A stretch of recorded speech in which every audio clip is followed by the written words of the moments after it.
Bonsoir, bienvenue dans C'est à vous. On est en direct jusqu'à 20h55. Très heureuse de vous retrouver et de retrouver toute l'équipe de C'est à vous. Bonsoir à tous les 5. Bonsoir Babette. Émilie, votre choix de l'actu du jour. Protocole plus qu'allégé à l'école par certains parents qui avouent ne plus tester leurs enfants mais les envoyer quand même à l'école. Patrick, votre édito. La scolarisation des enfants handicapés n'est pas une obsession, c'est un droit. Autant de sujets qu'on soumet à notre invité, le ministre de l'Éducation, Jean-Michel Blanquer, alors qu'un nouveau préavis de grève est lancé dans les écoles de France jeudi prochain. Mohamed, votre story du jour. Ça y est, c'est la fin d'une saga. Novak Djokovic a été expulsé d'Australie. Il ne disputera pas l'Open d'Australie. Mais est-ce qu'il pourra disputer Roland Garros dans 4 mois? On vous donne la réponse dans quelques minutes. Et on pose aussi la question à Jean-Michel Blanquer, qui est ministre de la Jeunesse et des Sports, en plus de l'Éducation nationale. Mathieu, votre 5 sur 5 ce soir. Jean-Luc Mélenchon proposait ce week-end à Nantes un meeting immersif et olfactif. Ça sent quoi, un meeting olfactif? Les reporters de C'est à vous y étaient. Vous le racontez. Et ils n'ont pas perdu le goût. Tout va bien, ni le goût ni l'odorat, je vous rassure. Ni l'odorat, oui, c'est surtout l'odorat dont il était question. Pardon, je m'en mêle dans mes 6 sens. 5 sens, d'ailleurs. Elle est très forte, elle en a un. Mon 6e sens me dit, Pierre, que votre œil va parler de Molière. Oui, parce que c'était samedi son 400e anniversaire et la troupe de la Comédie Française a proposé en direct dans 200 cinémas le Tartuffe originel, celui qui avait été finalement interdit par Louis XIV. Je vous raconte tout ça. On demandera son avis à Madame le secrétaire perpétuel de l'Académie française, Hélène Carré-Dancos, qui tient surtout à ce qu'on ne féminise pas cette fonction-là. Elle nous expliquera pourquoi. Elle est notre invitée à l'occasion d'une biographie sur Alexandra Kollontai, une figure oubliée de la révolution bolchevique. Une femme, une aristocrate qui a travaillé, qui était ministre de Lénine et qui le choquait. Elle avait un caractère bien trempé, des idées très libérales sur la condition féminine. Karine Thuil sera également notre invitée pour son nouveau roman La Décision, une plongée fascinante dans le travail quotidien du parquet des juges antiterroristes. Autour d'un dîner préparé ce soir par un chef d'origine mexicaine, Enrique Casarrubias, le chef du restaurant Oxté à Paris. Bonsoir et bienvenue, Bonsoir, chef. merci pour l'invitation. Au menu ce soir. On va avoir de poulpe, boudin noir, encacahuatado, une sauce mexicaine, salsa verde. C'est de la cacahuète. Exactement. Merci beaucoup, chef. À tout à l'heure. On commence tout de suite par l'édito de Patrick Cohen.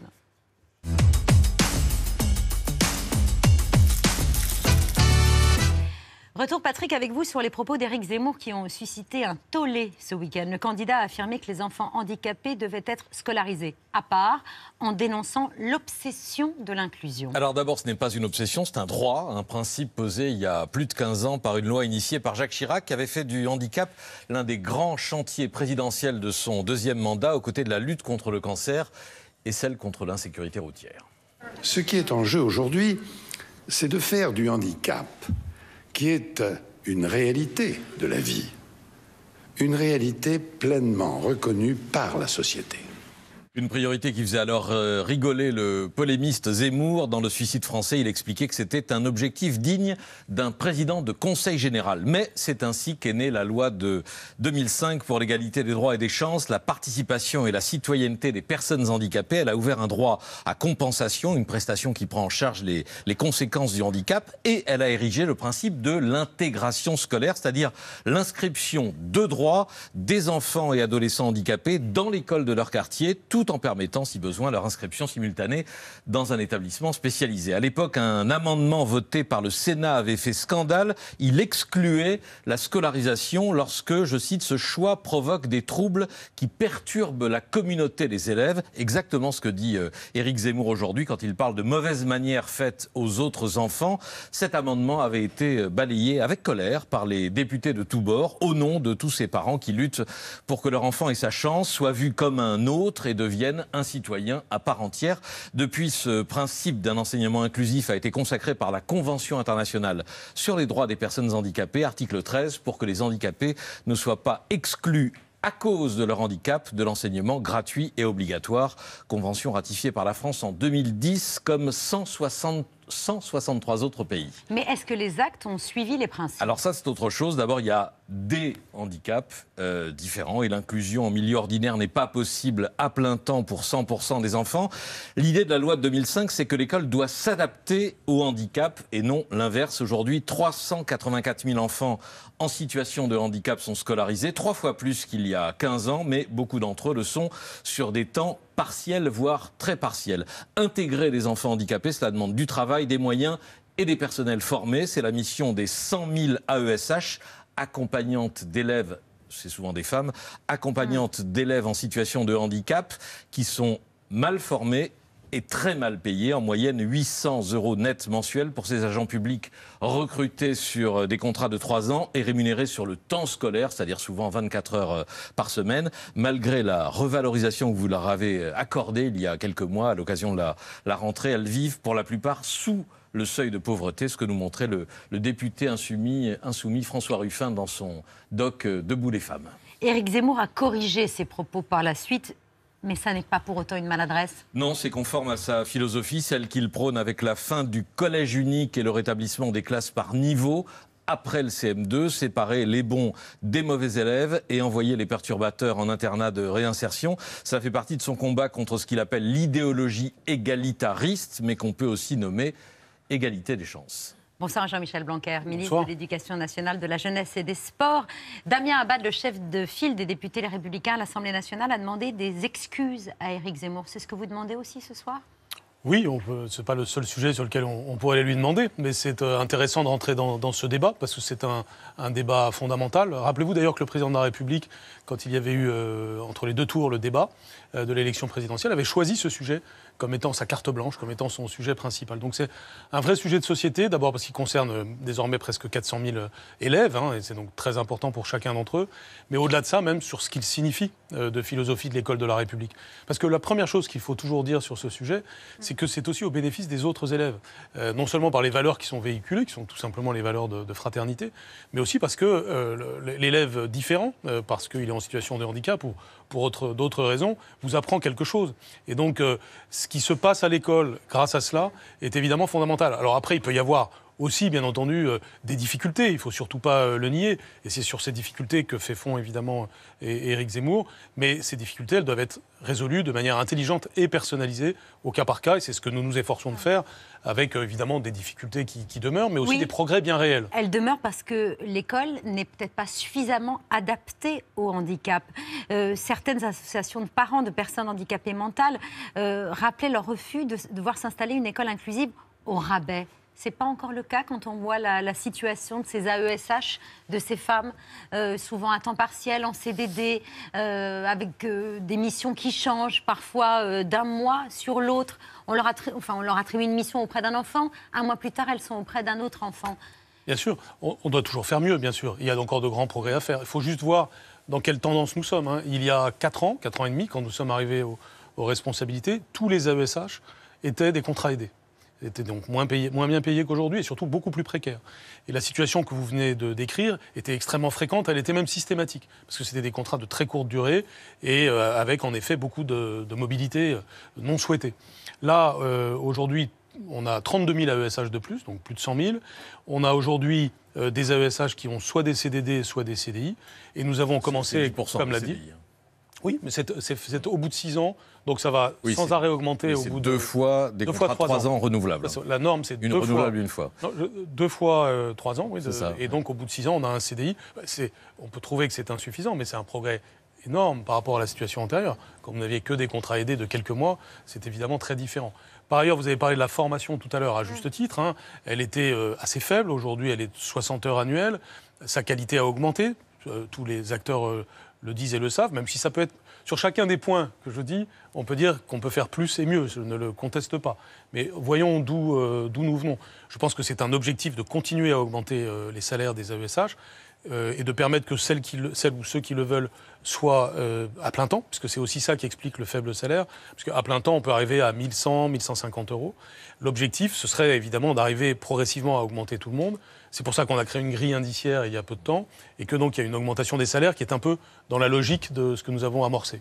On l'a appris ce midi, plusieurs syndicats ont lancé un nouvel appel à la grève pour ce jeudi dans les écoles, les collèges et les lycées et demandent des réponses fortes face à la crise sanitaire, Émilie. Ibn Raïs et Anaïs Recouli, nos reporters sont allés à Guyancourt dans les Yvelines, une commune qui compte 25 écoles pour 30 000 habitants, ce qui est beaucoup. Le maire est donc particulièrement confronté au ras-le-bol des parents. Alors déjà, je regarde mes mails tous les matins pour voir si les protocoles ont changé, en journée aussi pour voir s'il faut aller chercher son enfant. On est en constante adaptation. Écoutez, pour l'instant, on ne fait que subir. Je vous cache pas que c'est très contraignant, c'est très fatigant moralement, physiquement, il faut courir à droite à gauche. Ils devraient venir se mettre à notre place et se dire qu'avec des enfants en bas âge, surtout les enfants maternels, c'est vraiment pas possible. Le maire qui est également confronté au ras-le-bol des enseignants, réduit selon lui, il l'a écrit avec d'autres maires dans une lettre adressée au Premier ministre, à une logique de garderie, situation difficilement tenable. La situation, elle tient grâce à la conscience professionnelle des professionnels, que ce soit les enseignants ou les personnels municipaux. On n'est pas naïf. On sait que cette crise, elle a un caractère inédit et qu'elle est compliquée à gérer. Donc il n'y a pas de polémique politicienne par rapport effectivement à la gestion de cette crise. Néanmoins, on a un problème avec la méthode. La méthode qui est tout sauf claire. Tenez compte du terrain, ne soyez pas déconnectés, monsieur le ministre. Alors dans leurs revendications, ils demandent en fait de simplifier encore les règles, réduire le nombre de tests demandés aux enfants, simplifier aussi les règles d'isolement. Alors vous allez me répondre que vous les avez déjà simplifiées, puisque maintenant il ne faut plus que 3 autotests pour renvoyer les enfants en classe en cas de cas contact et une déclaration sur l'honneur signée par les parents. Or, des parents expliquent sur les réseaux sociaux, Twitter notamment, ne plus vraiment s'encombrer avec ces nouvelles règles. Regardez, j'ai rempli l'attestation également. J'ai dit à ma petite qu'il fallait dire que papa avait fait les tests. Elle s'est marrée, nous sommes en guerre, tous les moyens sont bons. Ou encore, a priori, vous avez juste à faire une attestation sur l'honneur que les 3 autotests sont négatifs. Moi, en tout cas, j'achète même pas les autotests, je remplis juste l'attestation en disant négatif et basta. Cela comporte bien sûr les risques sanitaires qu'on connaît, mais plus surprenant encore quand on fait réagir des parents à ce propos, certains semblent plutôt compréhensifs.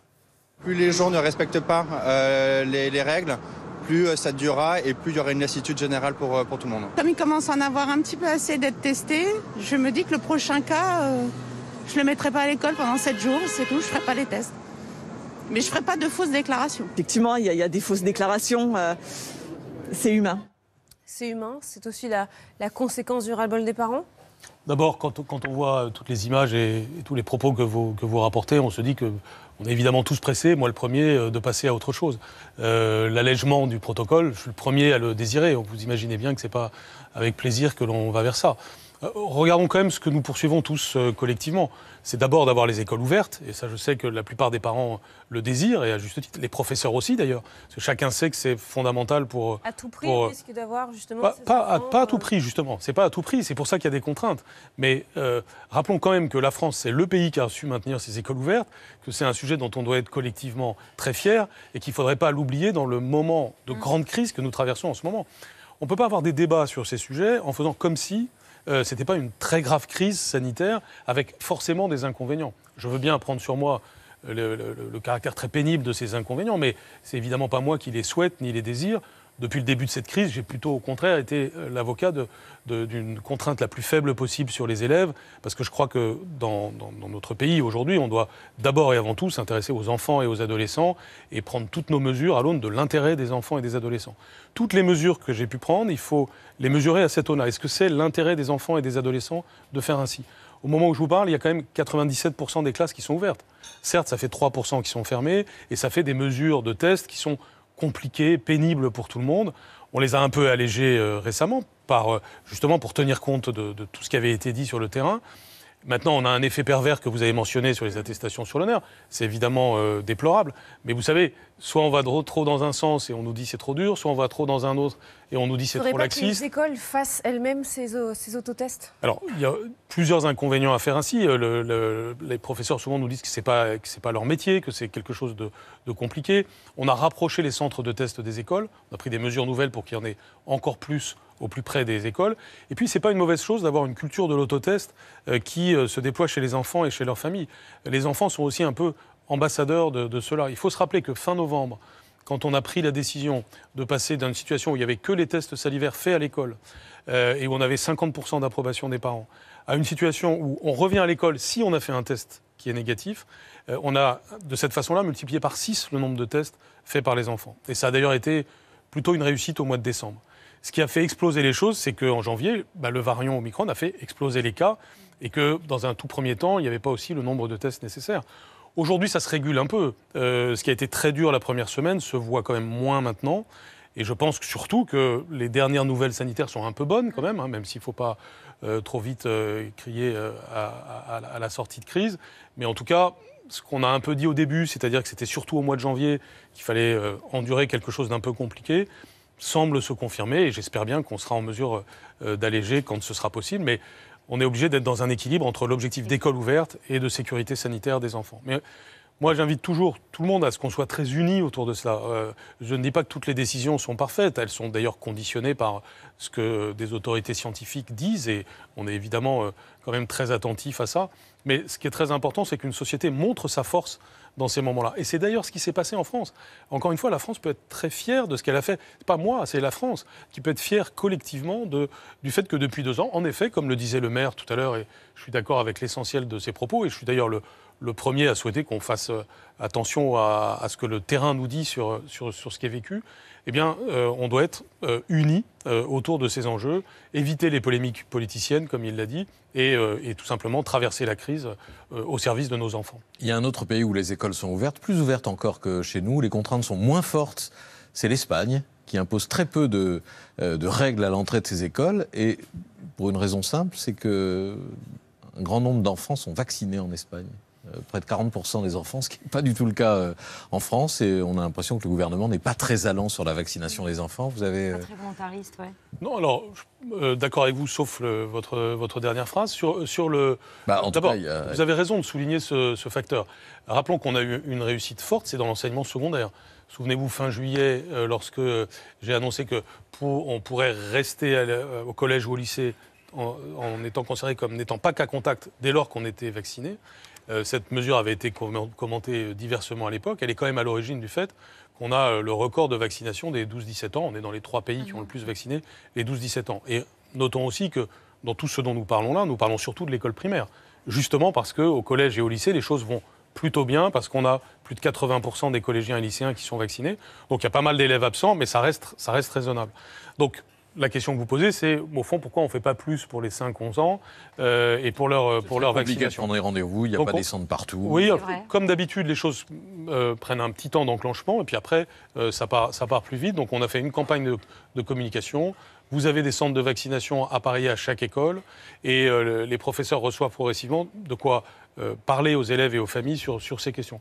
Donc c'est quelque chose qui va monter en puissance, mais là aussi, on a attendu que les autorités scientifiques... que la vague Omicron passe, hein. Non, mais on peut pas faire le procès à la France d'avoir moins vacciné que d'autres. Il y a juste la question des 5-11 ans sur lesquels l'ensemble de la société et des scientifiques étaient très prudents jusqu'à il y a encore quelques semaines. Il était normal que sur un sujet aussi délicat que les enfants de 5-11 ans, on n'aille pas trop vite, qu'on soit attentif aux conséquences du vaccin. On l'a fait, on a regardé toute une série d'avis scientifiques, et maintenant on monte en puissance. Pas de polémique politicienne, mais des propositions, notamment celle de Valérie Pécresse ce matin sur Europe 1.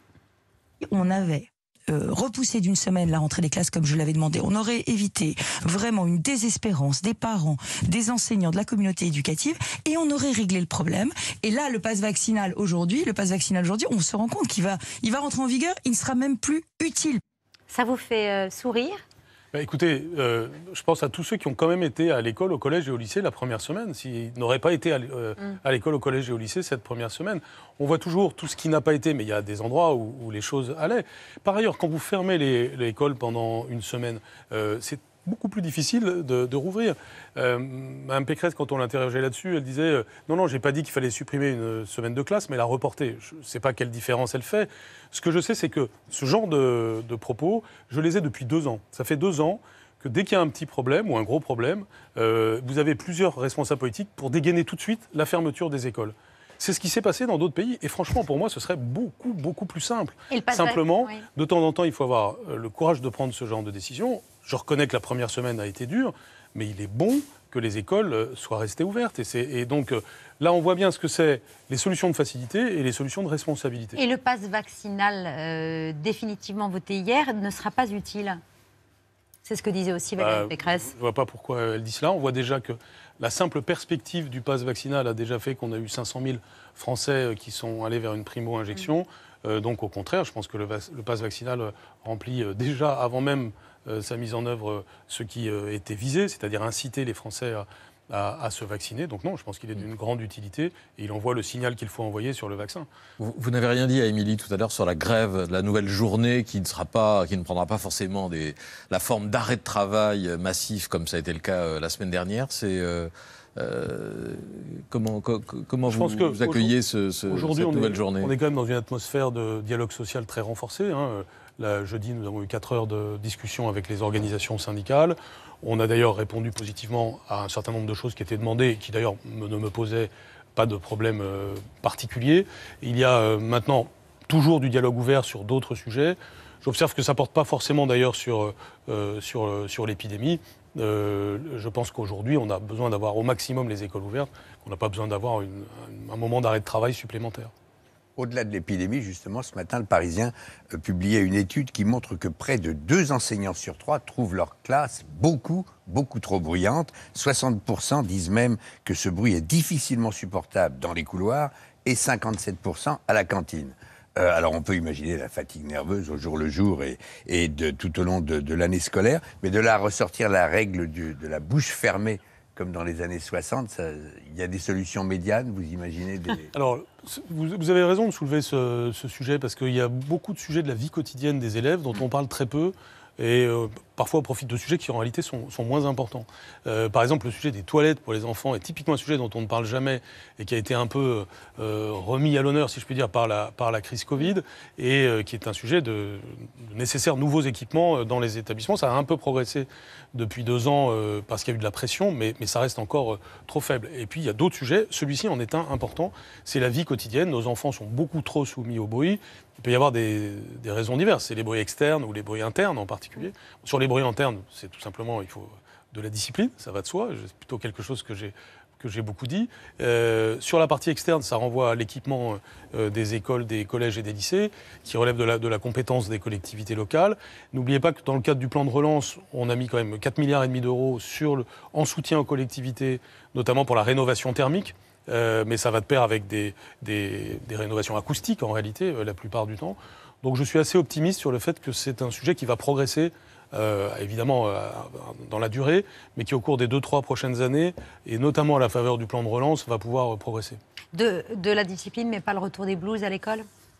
Alors, je ne sais pas s'il y a un rapport entre blues et son, mais vous savez, la blues, je n'ai jamais été hostile. Simplement, de la même façon, il faut un peu de pragmatisme. C'est-à-dire, quand une école ou un établissement décide de l'adopter, pourquoi pas ?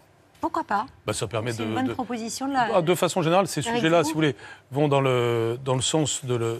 on ne va pas zémorifier tout sujet, c'est-à-dire on peut avoir droit de penser... C'était une proposition non, mais j'ai parlé de ce genre de sujet bien avant. Moi, je ne parle pas d'obliger à cela, je parle du fait que c'est une possibilité. D'abord, vous avez encore des écoles primaires où ça se pratique pour tout simplement ne pas se tâcher. Puis surtout, il y a un enjeu d'égalité, c'est-à-dire que, vous savez, nos écoles, nos collèges et nos lycées sont beaucoup trop habités par les effets de mode, de marque. C'est un point auquel je suis très sensible. Et c'est vrai que si on peut arriver à ce que les choses soient moins finalement livrées à la société de consommation, c'est bien. Mais ça passe pas par une mesure uniforme et obligatoire. Et obligatoire. Vous restez avec nous, on continue à évoquer l'actualité avec Mohamed Bouabsi.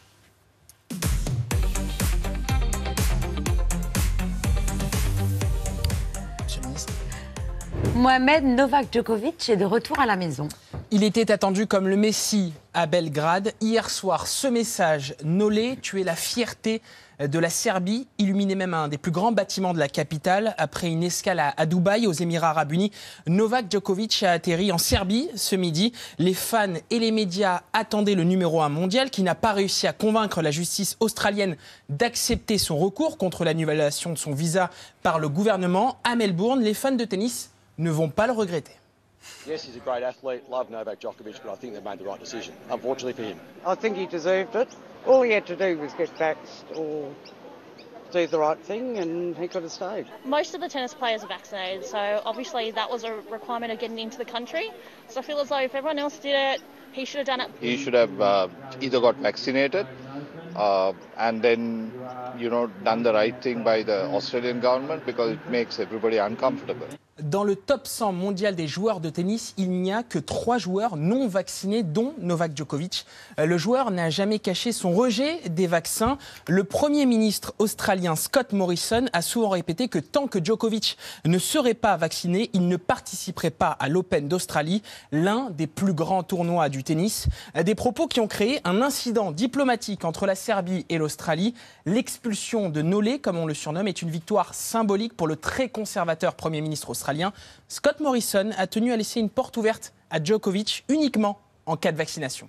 Well, Australia has very clear rules. So unless there's a change of heart, he won't be allowed back for 3 years. What has he got to do to be welcomed back next year? Get vaccinated, I suppose. Well, that's a very good point. And I'm not going to sort of precondition any of that or say anything that would not enable the minister to make the various calls they have to make. I mean, it does go over a 3-year period, but there is the opportunity for them to return in the right circumstances, and that would be considered at the time.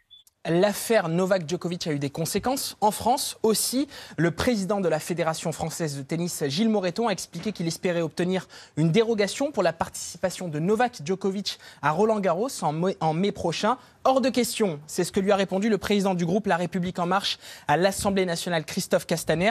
La voix de la ministre déléguée au sport, Roxana Maracineanu, était très attendue. Regardez bien, il y a seulement 10 jours entre les deux prises de parole. Lorsqu'il y aura une compétition, vous savez, il y a des protocoles sanitaires imposés. Et donc, c'est ce qui permettra en France à quelqu'un comme Djokovic de pouvoir rentrer sur le territoire. Dans l'état actuel des choses, Novak Djokovic ne pourrait pas disputer le grand tournoi français. Le pass vaccinal va rentrer en vigueur dès que la loi sera promulguée. Ce sera la condition pour rentrer dans ces équipements, y compris les sportifs de haut niveau, comme ce tennisman. En tout cas, il pourra participer à la compétition parce que le protocole, la bulle sanitaire de ces grands événements sportifs le permettra. Nous avons consulté les fédérations sportives. Elles nous ont dit que c'était très contraignant pour eux d'aller imaginer ces bulles, de les mettre en place. Nous avons joint une source à la Fédération française de tennis qui nous a confirmé que si Novak Djokovic ne se vaccinait pas, il n'y aurait quasiment aucune chance qu'il dispute Roland-Garros dans 4 mois. Jean-Michel Blanquer, vous êtes le ministre de tutelle de Roxana Maracineanu. 2 questions pour vous. Est-ce que vous confirmez que Novak Djokovic ne va pas participer à Roland-Garros sans passe vaccinal?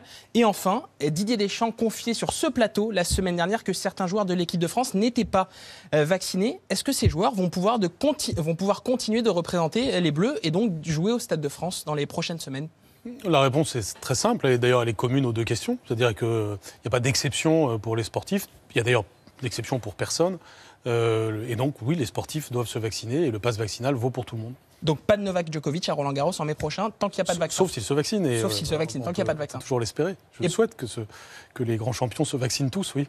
Et pour les joueurs de l'équipe de France qui ne sont pas vaccinés? Même chose, il n'y a pas d'exception. Là, ça marche surtout d'ailleurs pour les déplacements internationaux. Vous ne pouvez pas retrouver dans les mêmes mésaventures que celles de Djokovic pour les joueurs français. Donc c'est évident qu'il faut se vacciner. Donc, vous saviez que certains joueurs de l'équipe de France n'étaient pas vaccinés? Non, honnêtement, mais ça peut arriver. Ça correspond à la proportion de la population qui ne le fait pas. Mais bon, et j'imagine qu'ils vont le faire. Oui.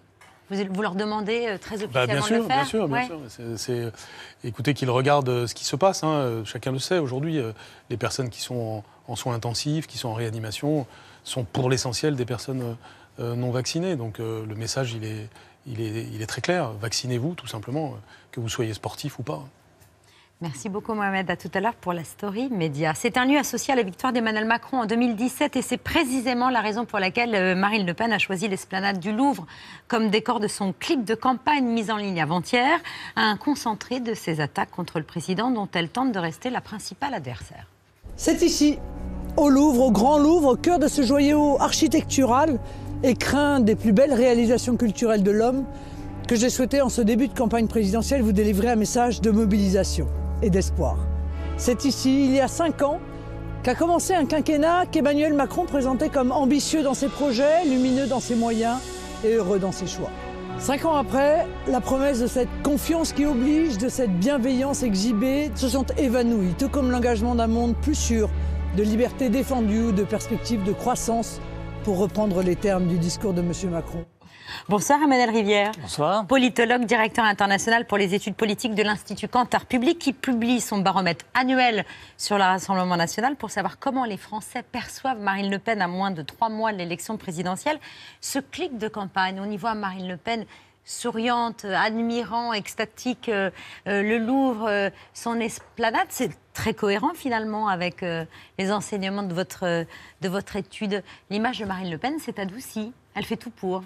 Sur ces dimensions-là, effectivement, l'image de Marine Le Pen s'est adoucie par rapport à sa défaite de 2017 et même par rapport à l'an dernier. C'est-à-dire qu'on la trouve un petit peu plus sympathique et chaleureuse, honnête. Ces qualificatifs qui concernent... confiance. Ou inspirant confiance. C'est très personnel, c'est sur ça. Ce qu'elle est, ce qu'elle inspire. Ce qui ne veut pas pour autant dire qu'elle apparaît beaucoup plus crédible. C'est un des autres enseignements de notre sondage. En tant que présidente. Là, de ce point de vue-là, les choses n'ont pas du tout évolué par rapport à 2017. Elle n'en tire pas profit, c'est-à-dire que sa capacité à gouverner ne s'est pas améliorée pour autant. Elle est donc en moins bonne position dans cette campagne qu'en 2017 ? Elle n'apparaît pas en tout cas plus proche du pouvoir. D'ailleurs, je pense que parce qu'elle n'apparaît pas plus proche du pouvoir, elle a ce problème de crédibilité qui finalement n'a fait que se cumuler. En 2017, c'est bien encore cet élan de la percée du Rassemblement national au municipal de 2014, des bons scores au départemental et puis au régional, mais pas de département et pas de région. 5 ans plus tard, toujours pas de département, toujours pas de région et un pronostic qui lui est pas beaucoup plus favorable. C'est-à-dire qu'il y a moins de monde aujourd'hui qui pense qu'elle peut l'emporter. On est à 29% exactement, c'était 36% en 2017. Et y compris chez ses électeurs, ça baisse un petit peu.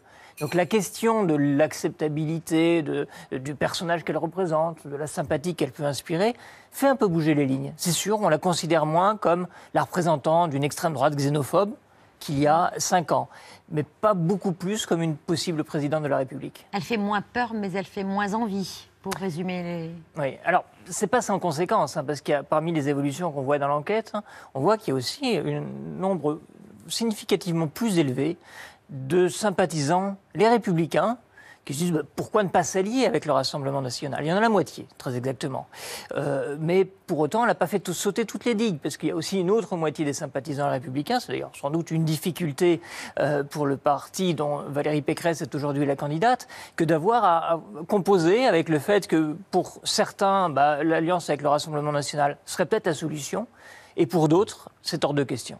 Est-ce que l'image de Marine Le Pen s'est adoucie parce qu'elle a arrondi les angles ou est-ce qu'elle s'est adoucie avec l'arrivée d'Éric Zemmour ? Ouais, c'est une hypothèse forte qu'on peut faire parce que, pour le coup, notre sondage propose un comparatif qui est assez net. Éric Zemmour, pour les 2/3 ou presque des personnes interrogées, est le représentant d'une extrême droite xénophobe et nationaliste. Et l'envie de le voir président, lui, est 3 fois moindre que pour Marine Le Pen. Donc, les gens ne le mettent pas au même niveau. D'ailleurs, la majorité des sympathisants de Marine Le Pen pensent que Éric Zemmour est le représentant d'une extrême droite. Donc, dans cette comparaison-là, il est possible qu'elle se soit adoucie. Mais il est possible aussi qu'elle se soit affaiblie parce que un des traits d'image qui a le plus évolué, qui à mon avis est le plus significatif, c'est la capacité à rassembler au-delà de son camp. Quand Marine Le Pen a fait irruption, quand elle a pris la présidence du Rassemblement national, on avait près de 60% des gens qui disaient elle peut rassembler au-delà de son camp. Et c'était justement ce scénario d'une Marine Le Pen conquérante qui allait faire bouger les lignes. C'était déjà un peu entamé en 2017, mais ça avait chuté à 30%. Puis ça remontait peu à peu d'année en année. Et là, ça retombe. Et sans doute parce que c'est difficile de penser que quelqu'un qui se fait chahuter dans son propre camp est aujourd'hui en situation d'aller chercher au-delà, alors qu'elle a une concurrence sur ses propres plates-bandes. Voleurs, assassins et violeurs, c'est ainsi qu'Éric Zemmour qualifiait sur CNews les migrants mineurs isolés. Pour ses propos, il a été condamné aujourd'hui à 10 000 € d'amende par le tribunal correctionnel de Paris. Vous pensez que c'est ce genre de propos qui fait que, dans votre enquête, 64% de la population française rejette sa candidature et ne veut pas le voir arriver au pouvoir ? Oui, je pense que ça fait partie des sujets. Mais le sujet que vous avez évoqué tout à l'heure sur la question du handicap est aussi un sujet. C'est-à-dire qu'on peut imaginer que dans un paysage un peu tendu, avoir des saillances que beaucoup qualifient d'outrance, ça peut être payant pour être visible. Enfin, on ne peut pas multiplier les outrances sur tous les sujets. À un moment, on ne fait que réduire à très peu de choses les gens qui ont comme dénominateur commun de penser que les mineurs isolés sont ce qu'il a décrit, que penser qu'il faut sortir les élèves en situation de handicap des classes. Et là, on a peut-être eu un petit effet d'optique, en fait. C'est qu'à un moment, on avait des sondages très favorables à Éric Zemmour, qui avait dit ça déjà, qui avait publié un livre où il disait que pendant l'occupation, le maréchal Pétain avait sauvé. Mais c'est pas parce qu'il avait dit que c'était déjà dans les têtes des Français. Et à un moment, quand on s'intéresse à un personnage, nous, évidemment, on sait ce qu'il a dit, mais les Français ne savent pas forcément. Ils le découvrent peu à peu, et moi, je trouve pas ça très étonnant de voir son étiage diminuer au fur et à mesure que la réalité d'un personnage qui est assez en décalage avec ce que pense la majorité des Français, quoi qu'ils prétendent, finissent par se réduire. Il a qualifié la décision de justice de stupide. Ça n'arrange pas forcément les bidons, comme on dit. Non, après, je pense que idéologiser la justice fait partie, pour le coup, d'abord c'est un réflexe assez courant en politique d'aller trouver des raisons aux juges autres que des raisons de droit. Mais dans son cas, il s'est fait un orgueil d'avoir été déjà condamné, puisque ce n'est pas sa première condamnation, il y a même des condamnations définitives, au motif que ça signalerait son franc-parler, sa capacité à dire des choses que les autres ne s'autorisent pas. Et encore, je ne suis pas si sûr que ça laisse complètement indemne d'avoir des condamnations, y compris sur des délits d'opinion. Je reviens à Marine Le Pen. Ces difficultés, en fait, on se demande à qui elle profite, parce qu'elle ne profite pas non plus à Emmanuel Macron en cas de candidature. Selon un autre sondage, le sondage ELAB, son avance sur la candidate s'effrite même dès le deuxième tour face à elle. Conclusion, c'est quoi? Les électeurs de Valérie Pécresse, qu'on pourrait imaginer plus sensibles aux idées d'Emmanuel Macron que de Marine Le Pen, penchent de plus en plus vers la candidate du Rassemblement national?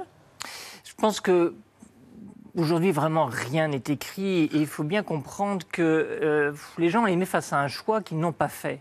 En fait, aujourd'hui, à gauche, c'est flagrant, mais à droite, c'est un peu vrai également. Il y a une réalité, en revanche, c'est que probablement l'émergence d'Éric Zemmour, la manière dont il a été très remarqué, a fait séduire à tout un tas de gens qui partagent certaines de ses idées. Enfin, on a un porte-parole, enfin, nos idées sont portées fièrement et par quelqu'un qui en plus y ajoute de la culture, en tout cas une forme d'érudition. C'est notre tour. On s'est fait voler les élections précédentes, en tout cas celle de 2017, c'est notre tour. Je pense que la manière dont il faut lire les sondages, c'est de se dire qu'il y a ce 40% de l'électorat qui va se chercher probablement un vainqueur, qui hésite encore aujourd'hui. Alors, c'est vrai que dans les enquêtes, on ne voit pas de phénomène de vote utile, qui ferait se déplacer très nettement les lignes en faveur de l'un ou de l'autre. C'est normal, parce qu'à ce stade, et a fortiori dans un sondage, c'est pas utile de se dire je vais aller choisir dans le sondage qui va être au second tour. Ça va se décanter sur le tard, et je pense d'ailleurs à gauche comme à droite. Patrick? Jean-Michel Blanquer, j'ai pas envie de vous faire parler de Zemmour ou de Marine Le Pen, mais plutôt de Valérie Pécresse. D'accord, très bien. Vous auriez pu travailler avec elle? Non, j'ai pas travaillé avec elle. Vous auriez pu? J'aurais pu, oui. Enfin, on peut toujours travailler avec d'autres personnes, mais vous pourriez me citer beaucoup de personnalités politiques avec qui on peut travailler. Il faudrait voir concrètement de quoi on parle. Mais concrètement, de vos sujets d'éducation et de ces projets éducatifs. Regardez ce dont nous parlions tout à l'heure. Il y a une divergence nodale dans le fait qu'elle aurait fermé la première semaine de janvier. Ah oui. Moi, je ne ferme pas. Oui, mais ce sont des réflexes importants. Pardon, c'est de la gestion, ça. C'est pas au cœur du projet éducatif. Non, mais c'est aussi des réflexes politiques. Vous voyez, regardez, elle fait partie des responsables aussi qui nous reprochent des choses en matière de capteurs de CO2 ou de purification de l'air, alors que c'est une responsabilité des collectivités locales. Qu'a-t-elle fait en Ile-de-France sur le sujet? C'est par exemple une question qu'on peut poser. Donc je pense qu'en politique, moi, ce qui m'intéresse, c'est aussi l'adéquation entre les idées et la pratique, si vous voulez. Et c'est bien pour ça que j'ai suivi Emmanuel Macron. C'est pour la capacité à transcender les clivages. Ça me paraît fondamental pour la France Et c'est encore plus vrai aujourd'hui qu'en 2017. Et puis deuxièmement, ce qui me paraît très important, c'est le sens du courage. Et ça, je pense qu'une grande majorité de Français reconnaissent ça à Emmanuel Macron. Et le courage, c'est pas toujours de dire l'opinion la plus facile. L'opinion la plus facile, c'est par exemple, ah bah oui, fermons les écoles, comme ça, tous les problèmes seront résolus. C'est d'aller charger l'État, même quand on parle d'une compétence d'une collectivité locale. Donc je suis très attentif à ça. Et c'est pour ça que je suis très, très à l'aise avec l'équation politique d'Emmanuel Macron. C'est-à-dire une équation républicaine et sociale. Et ça, en contrepoint d'ailleurs de ce qu'on entendait de Marine Le Pen, qui a dit plusieurs contre-vérités tout à l'heure, par exemple, sur la croissance française. Et en effet, il porte un projet de bienveillance, et ça me va très bien. Alors même qu'on voit les oppositions souvent essayant de cultiver la morosité, appuyant sur les blessures françaises, au lieu de nous projeter dans l'avenir, comme le fait le président de la République. Vous êtes donc toujours en adéquation avec le président de la République, on le voit, lui aussi est en adéquation avec vous ? Ah bah oui, j'espère bien, oui. Je pense, sinon je ne serais pas devant vous. Il y a évidemment... Il y a eu des doutes ces derniers temps. Non, pas de sa part ni de la mienne, je ne pense pas, mais bien sûr vous pouvez le lui demander. Mais après que les commentateurs expriment beaucoup de doutes en permanence, c'est sans doute on vous a reproché, on vous a fait les mêmes reproches à vous que certains qu'ont fait Emmanuel Macron, de pécher d'arrogance, de ne pas assez écouter le terrain, de ne pas assez d'avoir un exercice du pouvoir un peu trop vertical. Ce sont des reproches qu'on vous fait à vous et à Emmanuel Macron. Vous avez ça en commun. Écoutez, je pense qu'il a moins de défauts que moi. Je pense que j'en ai, comme chacun. Que parfois on appuie un peu sur des défauts qu'on peut avoir. Je ne crois pas être vertical. Je pense que j'ai été très déterminé depuis 2017, que dans ce milieu complexe qui est celui de l'éducation nationale, si je ne l'avais pas été, je n'aurais pas de bilan à vous présenter aujourd'hui. Nous avons fait rebondir l'école primaire, le niveau des enfants monte à l'école primaire, le lire, écrire, compter, respecter autrui est en progrès malgré la crise sanitaire. On a fait une réforme des lycées majeure, beaucoup de choses ont changé, devoirs faits au collège, bien des choses. Donc pour cela, il ne m'a pas fallu de la verticalité, je crois que j'ai beaucoup écouté, mais de temps en temps, il faut quand même faire avancer les choses et accepter la critique. Et cette critique, je suis capable de l'entendre, me semble-t-il. Vous restez avec nous, on continue à évoquer l'actualité, c'est le 5 sur 5 de Mathieu Béliard. Bonsoir à toutes et à tous. Bonsoir Mathieu. On ouvre ce 5 sur 5 avec Jean-Luc Mélenchon qui tenait un meeting original hier. Oui, la France Insoumise joue la carte du spectacle pour relancer sa campagne. Une première mondiale à Nantes. Un meeting immersif et olfactif. De quoi s'agit-il ? De murs entièrement tapissés de projections vidéo et d'émissions d'odeurs, de parfums dans la salle. Le candidat de la France Insoumise nous a emmenés dans l'espace, sur la Lune, à la mer, à la campagne. Bon, la campagne dessinée, dans le monde numérique, aussi dans l'ordinateur. C'était un peu Martine, Jean-Luc Mélenchon, ce week-end. Louis Amar et Audrey Payas étaient parmi les 3000 spectateurs du Parc des Expos de Nantes. Et le directeur de campagne de Jean-Luc Mélenchon nous explique le dispositif. C'est un défi d'abord technologique. Vous voyez, l'installation qui est une installation massive, donc c'est un temps de montage qui est important. C'est à peu près 4 jours de montage pour installer toutes ces infrastructures, à la fois les grands écrans qu'on voit qui entourent l'ensemble de la salle, des dispositifs sonores pour faire en sorte que le son soit très bien diffusé aussi, et puis des dispositifs olfactifs qui vont diffuser des parfums pendant le meeting. Elle sent comment cette campagne ? Elle sent, vous allez voir, il y aura plusieurs parfums tout à l'heure dans la salle, je ne vais pas les dévoiler ici, mais il y aura aussi peut-être un parfum de deuxième tour. On a appris que ce meeting coûtait entre 250 et 300 000 euros, soit 100 000 euros de plus qu'un meeting classique, nous dit-on. Alors pour vous donner une idée du rendu, petit extrait d'un passage où il est question d'écologie et d'économie de la mer. Celle qui occupe 70% de la planète. La mer, Thalassa. Le cri de l'expédition des 10 000, réapercevant la mer des mondes, la mer Méditerranée. Regardez-la. Regardez sa puissance, sa force. Voilà la porte de sortie du nucléaire qui est devant vous. Elle contient 66 fois l'énergie dont on a besoin à Terre. Elle est là pour toujours, la nuit, le jour, avec le mouvement des marées, le mouvement des courants dans les profondeurs, la circulation de la Lune autour de notre planète. La mer. La mer, c'est assez lyrique. Vous comprenez bien que c'est censé sentir la mer à ce moment-là, l'océan, l'iode. Alors à l'issue du meeting, on a demandé aux spectateurs ce qu'ils ont ressenti, le meeting olfactif. Est-ce que ça marche ? Est-ce que vous avez été immergé cet après-midi ? Par l'image, oui. Par les odeurs, non. Non, j'ai rien senti du tout. Alors je ne sais pas si c'est à cause du masque, je ne sais pas. Il n'y a pas eu beaucoup cette sensation au niveau des odeurs qui était finalement promis, mais au final, Les propos étaient très intéressants. Avec les masques, pas trop. Les masques, voilà, pas forcément. Même si on n'a pas eu l'effet olfactif, au moins ça a déplacé les médias et vous êtes ici aujourd'hui. C'était subtil. Je crois qu'à un moment, quand il y avait les paysages verdoyants, les vallées, tout ça, moi j'ai senti une odeur agréable, un peu de fleurs. Et puis à la mer aussi, j'ai eu l'impression de... Vous avez senti la mer? C'était subtil, mais oui. C'était votre voisin, à mon avis. Je l'aurais senti au début, je me dis. Alors, autre question à des militants, parce qu'il faut bien comprendre que la plupart des gens présents sont acquis à la cause de la France insoumise. Louis Amar leur a demandé si Jean-Luc Mélenchon était un parfum. Auquel est-ce qu'il pense? Si Jean-Luc Mélenchon était une odeur, ça serait quoi? La rose. La rose, c'était avant. Je sais pas, moi ça me fait penser à la rose. J'ai envie de la rose. L'odeur de, je sais pas, de la liberté. L'odeur d'iode de la mer, puisque c'est ce qu'il aime, et voilà. Il y a quelque chose de puissant. Puissant, pas entêtant du tout, mais puissant. Moi je dirais l'odeur de la nature, parce que ça se sent qu'il a envie qu'on retrouve le contact avec la nature et voilà. La vanille. Oh oui, la vanille. Pourquoi la vanille? Je sais pas. C'est doux, c'est enveloppant, c'est l'été, c'est chaud. J'aurais pas dit vanille, mais bon, pourquoi pas. Le meeting olfactif, donc une première, nous étions sur place. Jean-Michel Blanquer, ça vous inspire une réaction? J'essaye d'imaginer ce que Jean-Luc Mélenchon dirait si un autre candidat que lui-même faisait un meeting comme ça. Il dirait c'est un meeting de riches. Il dirait c'est un meeting où la forme l'emporte sur le fond. Il dirait ça c'est la politique spectacle. Moi je ne fais pas ça. Moi je suis sérieux.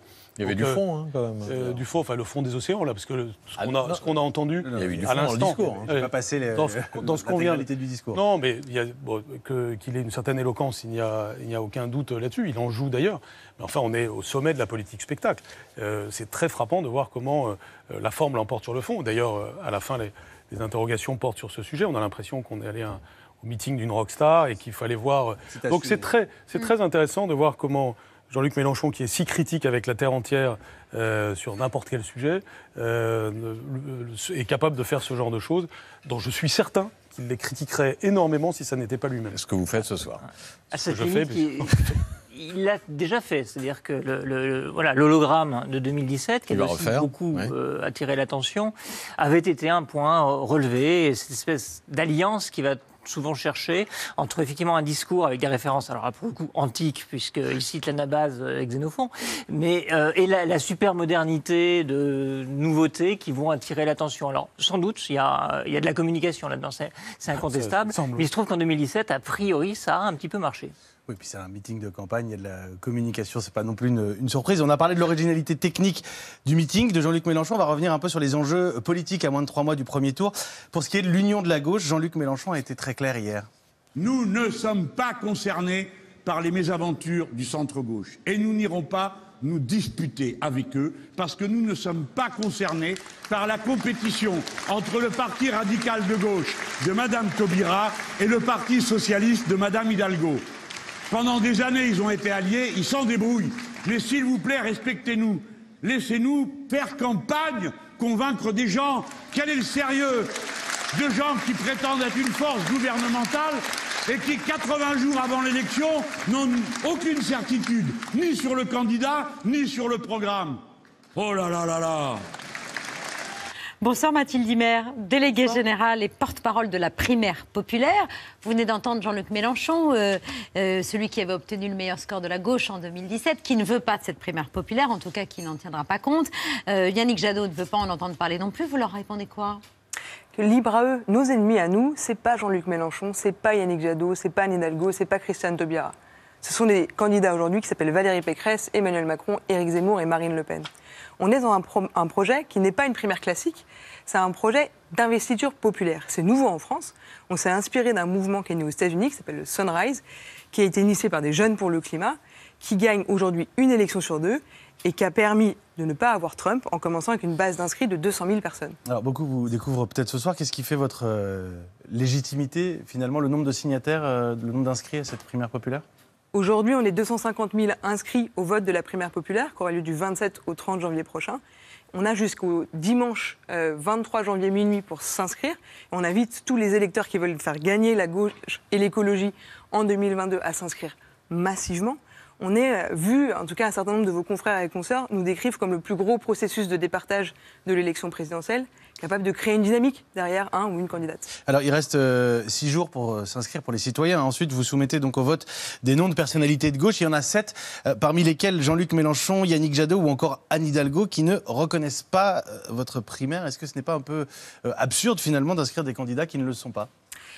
Je crois que quand on est candidat à l'élection présidentielle, on accepte que des éditorialistes, des sondages, des médias et des citoyens disent ce qu'ils pensent, donnent leur avis sur votre proposition. Quand un candidat est mal noté dans un sondage, ça ne lui plaît pas, mais c'est comme ça, il a décidé d'être candidat à l'élection présidentielle. Quand un éditorialiste dézingue un candidat sur un plateau, ça ne lui plaît pas, mais c'est comme ça, il a décidé d'être candidat à l'élection présidentielle. Aujourd'hui, quand on a 80% d'abstention aux dernières élections, quand on a un Français sur 2 qui ne sait pas pour qui il va voter, quand on a beaucoup de gens qui sont en défiance vis-à-vis des partis politiques, 16% leur font confiance encore, est-ce qu'on peut dire à des citoyens qui essaient juste de faire bouger les choses « Ah non, arrêtez, ça ne sert à rien, notre démocratie va très bien, il n'y a pas de problème ». Mais c'est pas tous les citoyens et c'est pas tous les électeurs de gauche. Je suis sympathisant de Jadot ou je suis sympathisant de Mélenchon et j'ai envie qu'il gagne à l'élection présidentielle, je ne vais pas participer à votre primaire.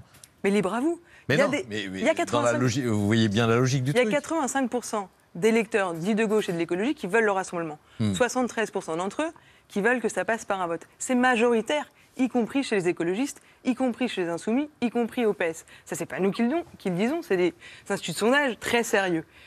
Autrement dit, libre à vous de penser qu'il y a une autre stratégie. C'est-à-dire que, pardonnez-moi, mais les militants de ces candidats qui ne veulent pas participer à cette primaire populaire, vous les retrouvez dans les 250 000 inscrits ?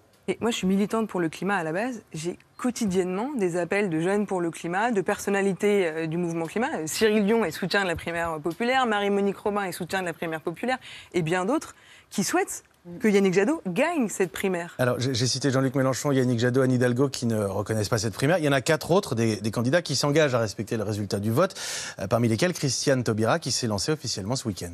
Pour toutes ces exigences d'un gouvernement d'une grande démocratie, débarrassé de fantasmes monarchiques, pour satisfaire toutes ces exigences, je suis candidate à la présidence de la République. Ce à quoi Anne Hidalgo a répondu que c'était une candidature de plus, donc de trop. On cherche quoi exactement, le meilleur à gauche quitte à cliver, ou alors il faut trouver le dénominateur commun qui plaira à tous ? Nous, on a construit un socle commun pendant un mois avec l'ensemble des partis politiques de gauche et de l'écologie.